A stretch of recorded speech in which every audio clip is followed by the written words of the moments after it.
ஆனா அவங்களுக்கு தெரியாது இது இன்னைக்கு நேத்து வந்த உறவு இல்ல, கிட்டத்தட்ட 30-33 வருஷத்துக்கு மேல இருக்கிற உறவு. ஏன் நான் சினிமாக்கு வந்தப்ப எனக்கு வயசு 10, அப்பல இருந்தே இந்த உறவு ஸ்டார்ட் ஆகி போயிட்டு இருக்குன்னு அவங்களுக்கு தெரியாம போச்சு. ஆச்சி ராயல் குலோப் ஜாமுன் பேக்ஸ், ஒன்று வாங்கினால் ஒன்று இலவசம். உங்களுக்கு நீங்க கொள்ளை அடிச்சு வச்சிருக்கிற காசு தான் துணை, ஆனா எனக்கு என் மேல எல்லையில்லா பாசம் வச்சிருக்கிற இந்த மாசு தான் துணை. 24/7 அவங்களோட யோசனை என்ன தெரியுமா? இந்த விஜயை எப்படி முடக்கலாம், தமிழக வெற்றி கழகத்தை எப்படி எல்லாம் முடக்கலாம். மஞ்சள் மஞ்சள்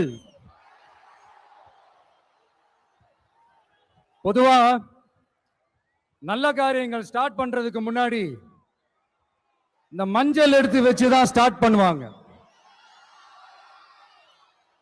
நம்ம வீட்டுல கூட நம்ம அம்மா அக்கா தங்கைகள் நமக்காக நாம நல்லா இருக்கணும்ன்றதுக்காக மஞ்சள் புடவை கட்டிக்கிட்டு தான் வேண்டிக்குவாங்க.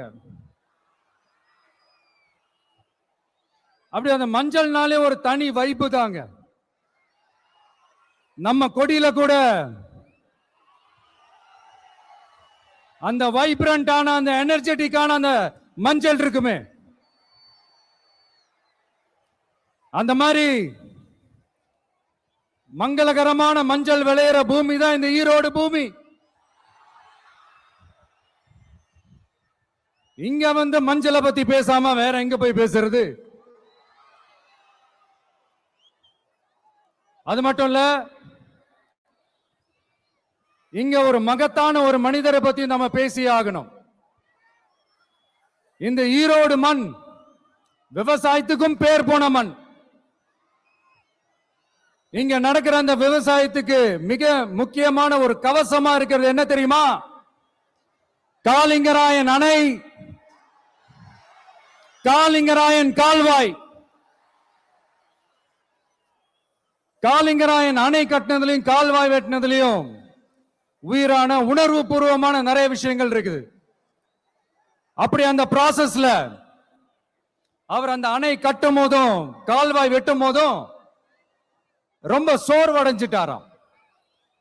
அப்ப அவங்க அம்மா அதை பார்த்துட்டு சொன்னாங்களாம், மகனே காளிங்கா, தயிர் வித்த காசு தாழ்வாரம் வரைக்கும் இருக்குது, மோர் வித்த காசு முகுட வரைக்கும் இருக்குது, அதை எடுத்துக்கிட்டு போய் அணைய கட்டியா கால்வாய வெட்டியான்னு சொல்லி தைரியம் கொடுத்தாங்களாம். பெத்த அம்மா கொடுக்கிற அந்த தைரியம் இருக்கு பாருங்க, அதை தாண்டி வேற எதுவுமே கிடையாதுங்க. ஒரு மனுஷனால எதையும் சாதிச்சு காட்ட முடியும்.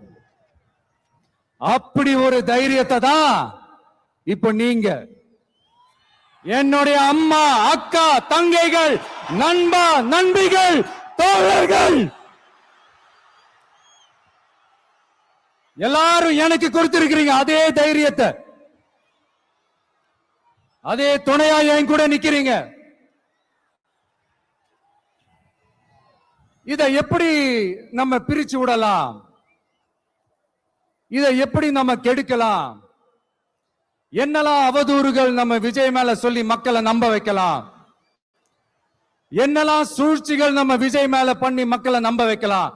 இப்படி சூழ்ச்சிகளை மட்டுமே நம்பி குழப்ப நடத்துற சில சூழ்ச்சிக்கார கூட்டங்கள் இதை தொடர்ந்து செஞ்சுக்கிட்டு தான் இருக்கு. ஆனா அவங்களுக்கு தெரியாது இது இன்னைக்கு நேத்து வந்த உறவு இல்ல, கிட்டத்தட்ட 30-33 வருஷத்துக்கு மேல இருக்கிற உறவு. ஏன் நான் சினிமாக்கு வந்தப்ப எனக்கு வயசு 10, அப்பல இருந்தே இந்த உறவு ஸ்டார்ட் ஆகி போயிட்டு இருக்குன்னு அவங்களுக்கு தெரியாம போச்சு. அதனால என்ன பண்ணாலும், நீங்க என்ன ட்ரை பண்ணாலும், எல்லாத்தையும் விட்டுட்டு மக்களுக்காக வந்திருக்கிற இந்த விஜய மக்கள் ஒரு நாளும் கைவிட மாட்டாங்க. மக்கள் கூடவே நிக்கிறாங்க, கூடவே நிப்பாங்கன்னு அவங்களுக்கு தெரியாம போச்சு. என்னப்பா நிப்பீங்கல்ல?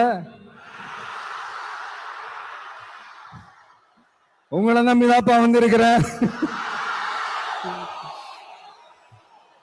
அதான் இந்த சத்தம் தாங்க வாழ்நாள் பூரா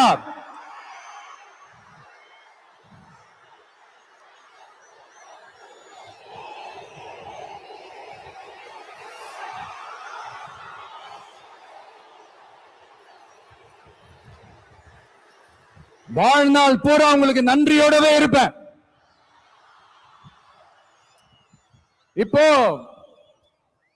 நம்ம காளிங்கராயன் அவர்கள் அணையை கட்டுறதுக்காக பவானிக்கு போய் பார்க்கும்போது ஒரு இடத்துல ஒரு பாம்பு வந்து உட்கார்ந்துச்சான், படுத்துச்சான். அது படுத்த இடத்துல தான் அவர் அணையை கட்ட ஸ்டார்ட் பண்ணாராம். அப்புறம் அந்த பாம்பு வளைஞ்சி நெளிஞ்சி போற இடத்துல எல்லாம் கால்வாயை வெட்டினார்னு சொல்லி சில வாய்மொழி கதைகள்லாம் சொன்னாங்க. தண்ணியை சேமிச்சு வச்சு குடிக்கிறதுக்கும் விவசாயத்துக்கும். தம்பி கீழே இறங்கு, தம்பி கீழே இறங்குப்பா, பிளீஸ் கீழே இறங்குப்பா.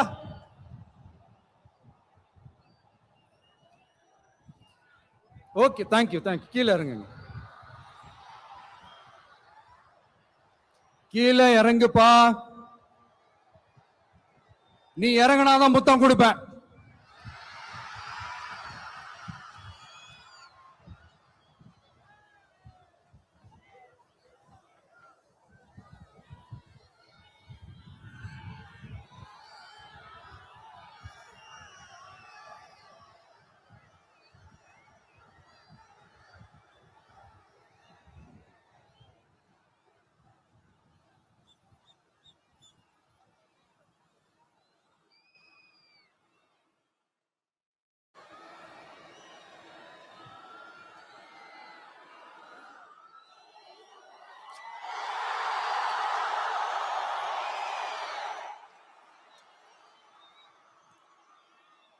இப்படி தண்ணியை சேமிச்சு வச்சு குடிக்கிறதுக்கும் விவசாயத்துக்கும் வழி வகுக்கிறது எவ்வளவு பெரிய ஒரு நல்ல விஷயம். சோ இந்த மாதிரி நல்ல விஷயங்கள்லாம் செஞ்சிட்டு கதைகள் சொன்னா பரவாயில்ல, எதுவுமே செய்யாம கதைகளை மட்டும் அடிச்சு விடுறது எப்படி? அத்திக்கடவு அவிநாசி திட்டத்தை இன்னும் விரிவுபடுத்தினா அந்த 3 மாவட்டத்தில் இருக்கிற லட்சக்கணக்கான மக்களுக்கு எவ்வளவு பிரயோஜனமா இருக்கும். எத்தனையோ லட்சம் ஏக்கர் நிலங்கள்ல விவசாயம் நடத்தினா எவ்வளவு பிரயோஜனமா இருக்கும். இந்த 21ஆம் நூற்றாண்டிலே மக்களை பத்தி எதுவுமே யோசிக்கிறது இல்ல. ஆனா அந்த காலத்திலேயே இது எல்லாத்தையும் பத்தி யோசிச்ச மக்களை பத்தி, குடிக்கிற தண்ணியை பத்தி, விவசாயத்தை பத்தி, அணை கட்டுறதை பத்தி, கால்வாய் வெட்டுறதை பத்தி, இதெல்லாம் எங்க இருந்து? பவானியிலிருந்து நொய்யலாறு வரைக்கும் கால்வாய் வெட்டி இதெல்லாத்தையும் பத்தி யோசிச்ச காளிங்கராயன் அவர்களுக்கு கோடி கும்பிடு போட்டாலும் பார்த்தாதுங்க. இப்படி அந்த காலத்துல இருந்த ஒரு ஹீரோவை பத்தி பேசிட்டு இந்த காலத்துல, அதாவது 1920th செஞ்சுரியில இருந்த ஒரு ஹீரோவையும் பத்தி நம்ம பேசி ஆகணும்ல. ஒருத்தர் இலகிய மனம் கொண்ட ஹீரோனா இன்னொருத்தர் இரும்பு மாதிரி அயன்மேன் தான். எஸ், நம்ம ஈரோடு கடப்பாறை தான்.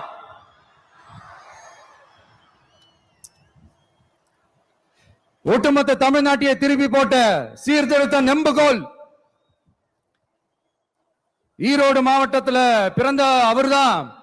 இந்தியாவுக்கே இடஒதுக்கீடு சம்பந்தமான அரசியல் சட்டத்தை திருத்தறதுக்காக போராட்டம் நடத்தினவர் யாரு? நம்ம தந்தை பெரியாரு. 100 வருஷத்துக்கு முன்னாடியே வகுப்பு வாரி பிரதிநிதித்துவம் வேணும்னு கேட்டவர். அன்னைக்கும் சரி இன்னைக்கும் சரி ஒரு ஆச்சரியத்தோட பார்க்கக்கூடிய ஒரு மனிதர், நம்மளுடைய கொள்கை தலைவர். அப்ப அண்ணாவும் எம்ஜிஆரும் யாரு? பெரியார் அவர்கள் கிட்ட இருந்து எங்களுக்கு தேவையான கொள்கைகளை எடுத்துக்கிட்டோம். அவரை ஃபாலோ பண்ற, அவரை வழிகாட்டி ஏத்துக்கிட்ட அண்ணா அவர்கள் கிட்ட இருந்தோம், எம்ஜிஆர் அவர்கள் கிட்ட இருந்தோம் தேர்தல் அணுகுமுறையை எடுத்துக்கிட்டோம். அண்ணாவும் எம்ஜிஆரும் தமிழ்நாட்டோட சொத்து. அவங்கள பயன்படுத்துறத பத்தி யாரும் இங்க கம்ப்ளைண்ட் எல்லாம் பண்ண முடியாது. அண்ணா எங்களோடது, எம்ஜிஆர் எங்களோடது, நீங்களா எடுத்துக்க கூடாது அப்படிலாம் யாரும் இங்க அழுதுட்டு இருக்க முடியாது. சொல்லிவிட்டேன். அதனால நாங்க ஒரு வழியில அரசியல் செஞ்சுக்கிட்டு போயிட்டு இருக்கிறோம். உங்களுக்கு தான் டிவிக்கே ஒரு பொருட்டே இல்லல, அப்புறம் ஏன் கதறீங்க? அப்புறம் ஆளாளுக்கு அங்க போயிட்டு இங்க போயிட்டு புலம்பி தள்ளிக்கிட்டு இருக்கிறீங்க. இது எப்படி இருக்கு தெரியுமா? எனக்கு பயம் இல்ல, எனக்கு பயம் இல்ல அப்படின்னு சத்தமா சவுண்ட் விட்டுக்கிட்டே சத்தமா பாட்டு பாடிக்கிட்டு இந்த நடுங்கிக்கிட்டே சின்ன பசங்க நடந்து போவாங்க, அந்த மாதிரி இருக்கு. முதல்ல மண்டையில இருக்கிற கொண்டைய மறைங்க சார்.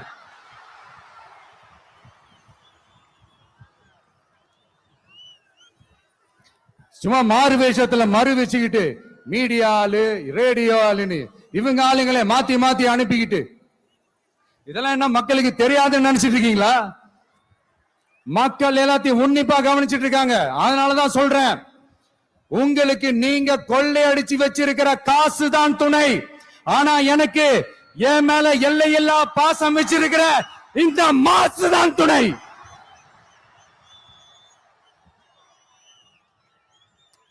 இப்படி நமக்கு துணையா இருக்கிற ஈரோடு மக்களுக்காக நான் இப்போ குரல் கொடுக்கலாம் வந்திருக்கிறேன். சரி, இப்ப விஷயத்துக்கு வருவோம். பெரியார் அவர்கள் கிட்ட இருந்த அந்த செல்வாக்கையும் அந்த பதவிகளையும் அந்த பவரையும் வச்சுக்கிட்டு அவர் என்ன சொன்னார் தெரியுமா? இவ்வளவு செல்வாக்கு, இவ்வளவு பதவிகள், இவ்வளவு பவர் இருந்தோம் நான் ஒரு 5 பைசா காசு சம்பாதிச்சிருப்பேனா? எனக்கோ இல்ல என் குடும்பத்துக்கோ பட்டங்கள் வேணும், பதவி வேணும்னு ஏதாவது கேட்டிருப்பேனா? இல்ல ஏதாவது லாபம் பார்த்திருப்பேனா? இல்ல எதுக்காவது ஆசைப்பட்டிருப்பேனா? ஆனா அவர் பேரை சொல்லிக்கிட்டு அவருடைய கொள்கையை ஃபாலோ பண்றதா சொல்லிக்கிட்டு இப்ப ஆட்சியில இருக்கிறவங்க என்னெல்லாம் செய்யறாங்கன்னு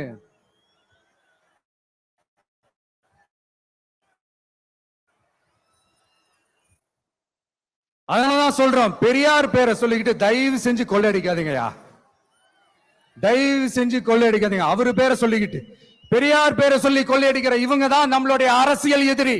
மக்களை நீங்க சொல்லுங்க, நம்மளுடைய அரசியல் எதிரி யாரு? நம்மளுடைய கொள்கை எதிரி யாரு? ரிப்பீட், நம்மளுடைய அரசியல் எதிரி யாரு? நம்மளுடைய கொள்கை எதிரி யாரு? உங்களுக்கு புரியுது இல்ல? எனக்கு அது போதும்யா, எனக்கு வேற எதுவுமே தேவையில்லை.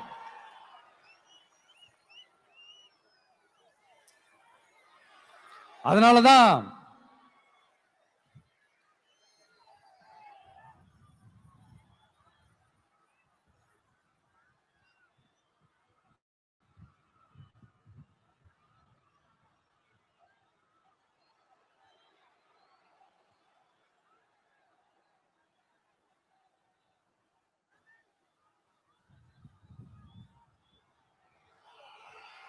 உங்களுக்கு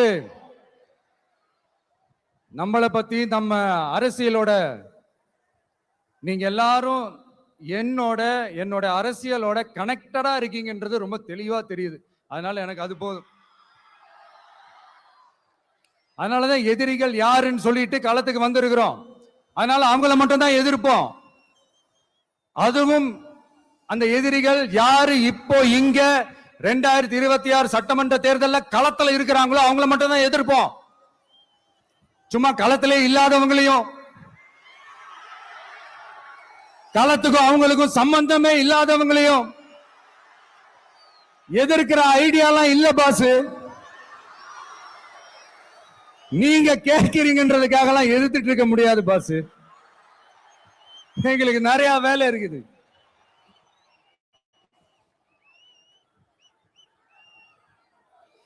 எத்தனை எத்தனை பொய்யான வாக்குறுதிகள். வந்த உடனே நீட்டை ரத்து செய்வோம், கல்வி கடனை ரத்து செய்வோம், கேஸ் சிலிண்டருக்கு மானியமா 100 ரூபாய் தருவோம், என்னெல்லாம் அடிச்சு விட்டுட்டு இன்னி வரைக்கும் கேட்கிறேன், இதெல்லாம் சொன்னாங்களே செஞ்சாங்களா? இவங்க எப்பவுமே இப்படிதான், சொல்றது ஒண்ணு செய்யறது ஒண்ணு. திமுகவும் பிரச்சனைகளும் ஃபெவிகால் போட்டு ஒட்டின ஃப்ரெண்ட்ஸ் மாதிரி ஒன்னில இருந்து ஒன்ன பிரிக்கவே முடியாது. இப்போ ஈரோடு பகுதியில் இருக்கிற பிரச்சனையை பத்தி பேசுவோம்.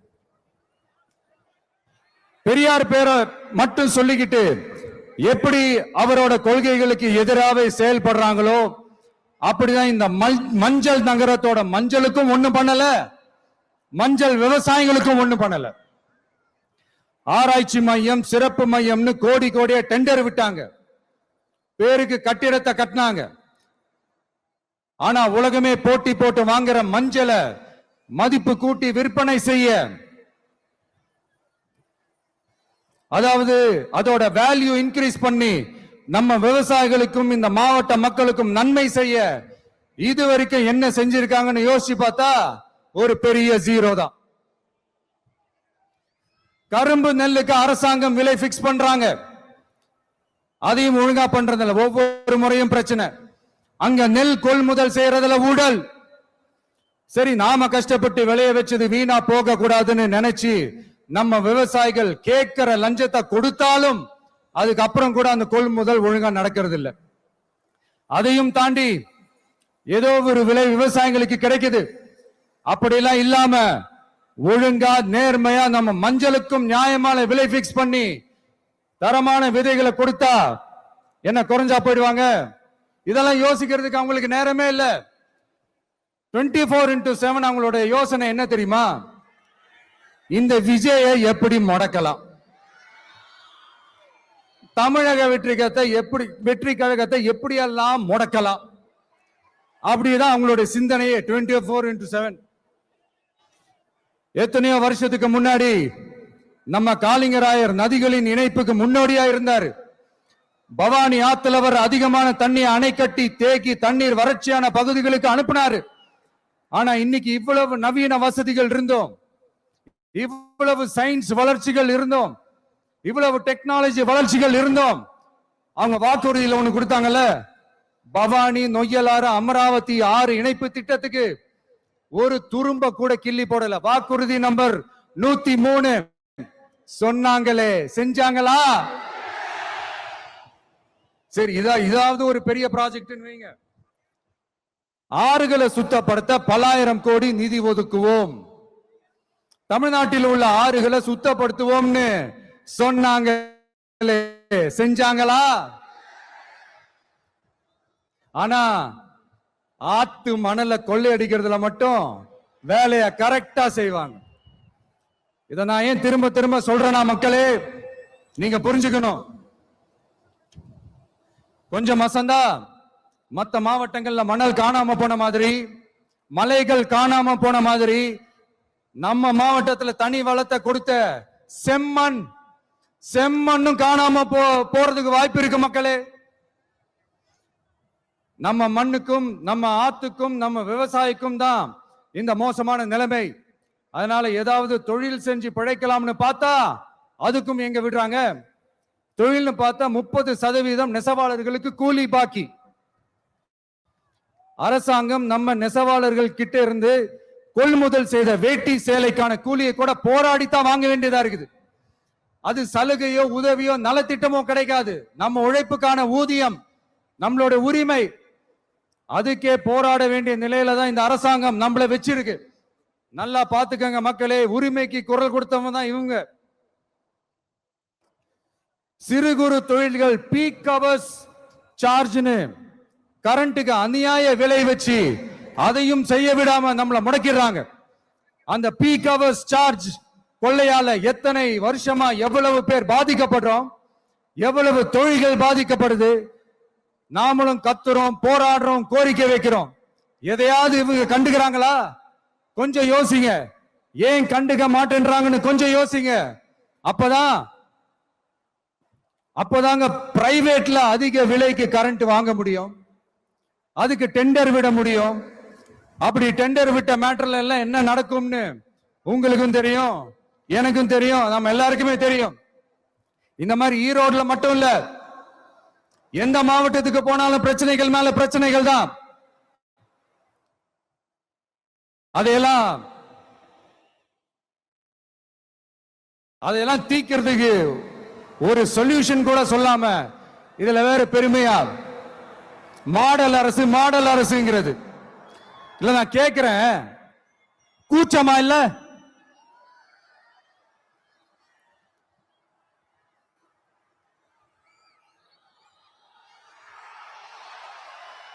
இதெல்லாம் கேட்டா அப்படியே நம்ம பக்கம் யூட்டர்ன் அடிச்சு வந்துருவாங்க. விஜய் என்ன அரசியல பேச மாட்டேன்றாரு, விஜய் என்ன சினிமா டயலாக் மாதிரி பேசுறாரு, விஜய் என்ன பஞ்ச் டயலாக் பேசுறாரு, விஜய் என்ன 10 நிமிஷம் தான் பேசுறாரு, 9 நிமிஷம் தான் பேசுறாரு. நான் எத்தனை நிமிஷம் பேசினா உங்களுக்கு என்ன சார்? நான் எப்படி பேசினா உங்களுக்கு என்ன சார்?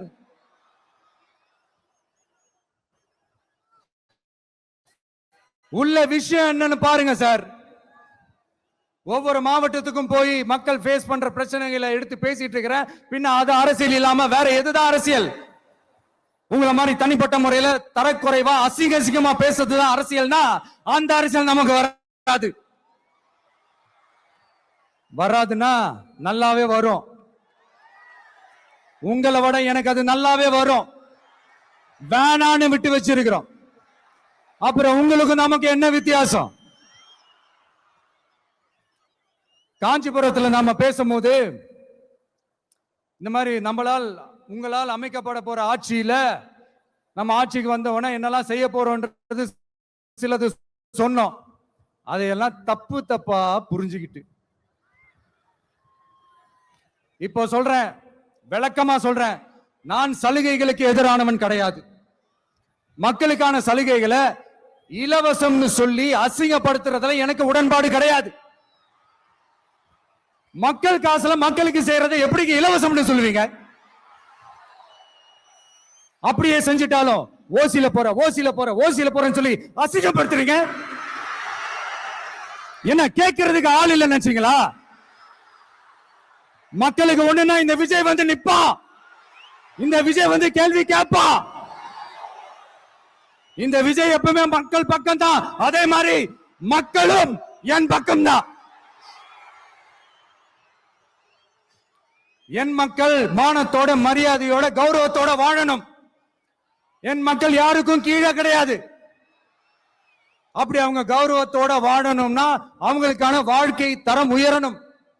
வாழ்க்கை தரம் உயரணும்னா அவங்களோட வாழ்வாதாரம் உயரணும். வாழ்வாதாரம் உயர்ந்தாதான் பொருளாதாரம் உயரும். பொருளாதாரம் உயர்ந்தாதான் வசதி வாய்ப்புகள் உயரும். இதெல்லாம் உயர்ந்தாலே ஆட்டோமேட்டிக்கா அவங்களோட வாழ்க்கை தரம், அவங்களுக்கான மரியாதை, அவங்களுக்கான கௌரவம் எல்லாமே உயரும். இதுக்கான வழிகள், அந்த சூழல்களை அந்த கவர்மெண்ட் அமைச்சு கொடுக்கணும். இதுக்கான அந்த திட்டங்களை செயல்படுத்தணும். இதெல்லாம் செஞ்சாதான் இந்த அரசாங்கம் ஒரு நல்ல அரசாங்கம். இதைத்தான் சொன்னோம்.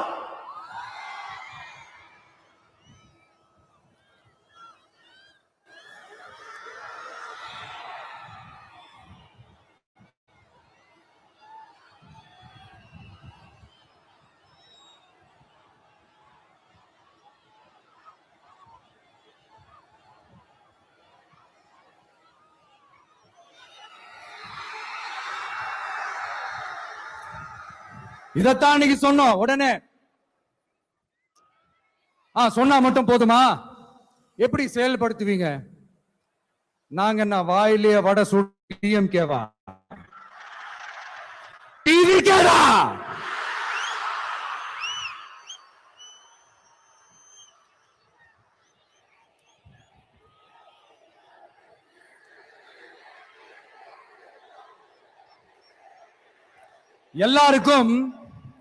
எல்லாருக்கும் நிரந்தரமான ஒரு வீடு இருக்கணும்னு சொன்னோம். உடனே எங்க ஆட்சியிலே நாங்க எல்லாரும் வீடு கட்டி கொடுத்துட்டோமே அப்படிங்கிறது இல்ல. நான் கேட்கிறேன், இங்க உங்களை தான் கேட்கிறேன், இங்க வாடகைக்கு இருக்கிறவங்களே இங்க யாரும் இல்லையா? எல்லாருக்கும் சொந்தமா வீடு கட்டி கொடுத்துட்டாங்களா? அடுத்து வீட்டில் இருக்கிற ஒவ்வொருத்தரும் மினிமம் டிகிரி படிச்சிருக்கணும் அப்படின்னு சொன்னோம். உடனே எங்க ஆட்சியிலே எல்லாரும் டிகிரி படிச்சு முடிச்சிட்டாங்களே அப்படிங்கிற மாதிரி சொல்றது அது உண்மைனா? ஸ்கூல் லெவல்லயே டிராப் அவுட்ஸ் அதிகமானது யாரோட ஆட்சியிலங்க?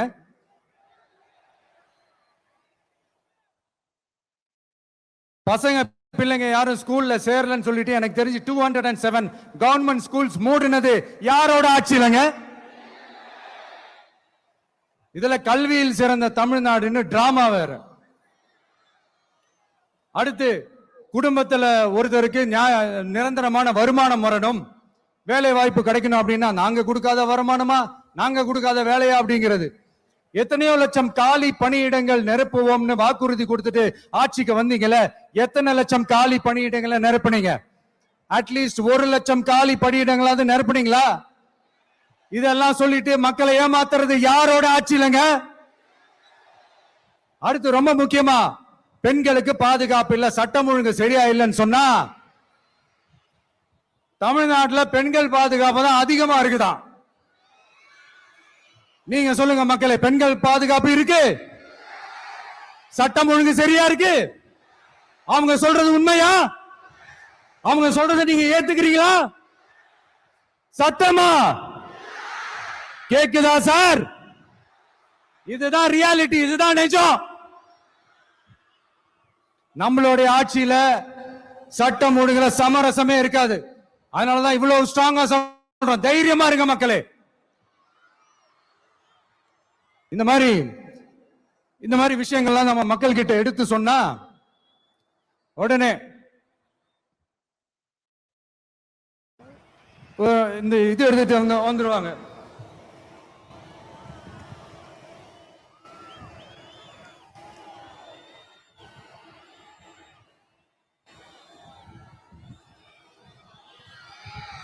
இந்த மாதிரி இதெல்லாம் என்னென்ன செய்ய போறோன்றது சிலதெல்லாம் காஞ்சிபுரத்துல சொன்ன மாதிரி சொன்னா எல்லாத்தையும் தப்பா திருச்சி பேசிக்கிட்டு அவதூறு பரப்பிக்கிட்டு. நான் கூட யோசிப்பேன், எம்ஜிஆர் அவர்களும் மேடம் ஜெயலலிதா மேடம் அவங்களும் ஒரே வார்த்தையில சொல்லி இந்த திமுகவை காலி பண்ணாங்கல்ல. நான் கூட யோசிப்பேன், ஏன் இவ்வளவு ஹார்ஷா பேசுறாங்க, ஏன் இவ்வளவு ஹார்ஷா அவங்கள திட்டுறாங்கன்னு யோசிச்சது உண்டு. இப்பதானே புரியுது. அவங்க ரெண்டு பேரும் சொன்னதை இப்ப நானும் ரிப்பீட் பண்றேன். திமுக ஒரு தீய சக்தி, திமுக ஒரு தீய சக்தி, திமுக ஒரு தீய சக்தி, திமுக ஒரு தீய சக்தி, தீய சக்தி, தீய சக்தி, தீய சக்தி. என் நெஞ்சில் குடியிருக்கும் ஈரோடு மக்களே,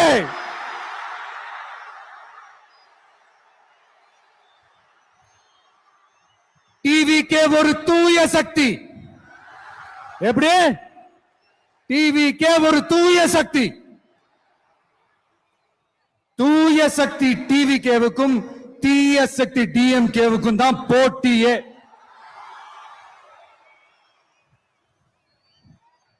என்ன முடக்கலாம்னு நினைக்கிறீங்க, ஆனா இந்த சத்தத்தை ஒரு நாள் உங்களால முடக்க முடியாது. மக்கள் விரோத திமுக அரசை வீழ்த்த மக்கள் சக்தியான நம்மளால மட்டும்தான் முடியும். அண்ணன் செங்கோட்டையன் அண்ணன் அவர்கள் நம்ம கூட வந்து சேர்ந்தது நமக்கு ஒரு மிகப்பெரிய ஒரு பலம். அந்த மாதிரி செங்கோட்டையன் அண்ணன் அவர்கள் மாதிரி இன்னும் நிறைய பேர் வந்து சேர இருக்கிறாங்க. அவங்க எல்லாருக்குமே அந்த உரிய அங்கீகாரத்தை கொடுப்போம். அது மட்டும் இல்ல, அப்புறம் இன்னொரு விஷயம் சொல்ல மறந்துட்டேன். இப்ப ரீசெண்டா ஒரு இடத்துல நம்ம சிஎம் சார் அவர்கள் பேசும்போது சொன்னாங்க, என் கேரக்டரையே புரிஞ்சுக்க மாட்டேங்கிறேன். இது சினிமா டயலாக் இல்லையா? நான் ஏதாவது பேசினா சினிமா டயலாகா? சார் பேசினா அது சினிமா டயலாக் இல்லையா? சிலப்பதிகாரத்திலிருந்து எடுத்ததா அந்த லைன். என் கேரக்டரையே புரிஞ்சுக்க மாட்டேன்றது. உங்களை எப்படிதான் சார் புரிஞ்சுக்கிறது? எந்தெந்த விஷயத்துலாம் சார் உங்க கேரக்டர் நாங்க புரிஞ்சுக்கிறது? அதையும் நீங்களே சொல்லிட்டீங்கன்னா கொஞ்சம் நல்லா இருக்கும் சார். சட்டம் ஒழுங்குல நாடே சந்தி சிரிக்குது, அதுலயா? பெண்கள் பாதுகாப்புல நாடே சந்தி சிரிக்குது, அதுலயா? பொய் வாக்குறுதிகளா கொடுத்து ஏமாத்தி ஆட்சிக்கு வந்தீங்களே, அதுலயா? எதுலதான் சார் உங்க கேரக்டர் நாங்க புரிஞ்சுக்கிறது? ஆனா ஒண்ணு, தமிழ்நாட்டுல ஆட்சி செய்யற நீங்களும் சரி, ஒன்றியத்துல ஆட்சி செய்யறவங்களும் சரி, நீங்க ரெண்டு பேரும் முதல்ல என்னோட கேரக்டரை புரிஞ்சுக்கணும் சார். என்னோட கேரக்டர்னு சொன்னது நம்ம மக்களோட கேரக்டர். 2026 சட்டமன்ற தேர்தலோட அந்த கேரக்டரே கொஞ்சம் வேற மாதிரி சார். அத கொஞ்சம் தயவு செஞ்சு நீங்க புரிஞ்சுக்கணும் சார். புரிஞ்சுக்கலன்னா மக்களே உங்களுக்கு புரிய வைப்பாங்க சார். கான்பிடண்டா இருங்க சார், நல்லதே நடக்கும் சார், வெற்றி நிச்சயம் சார். மீண்டும் சந்திக்கும் வரை நன்றி, வணக்கங்க சார். நண்பா, நண்பிகள், இங்க எல்லாம் பார்த்தோம், எல்லாம் நல்லபடியா நடந்தது. சேஃபா வந்துட்டு சேஃபா வீட்டுக்கு போயிடுங்க. எனக்கு எல்லாத்தையும் விட நீங்க தான் எனக்கு முக்கியம். தயவு செஞ்சு சேஃப்டியா போயிட்டு வாங்க. ஆச்சி ராயல் குலோப் ஜாமுன் பேக்ஸ், ஒன்று வாங்கினால் ஒன்று இலவசம்.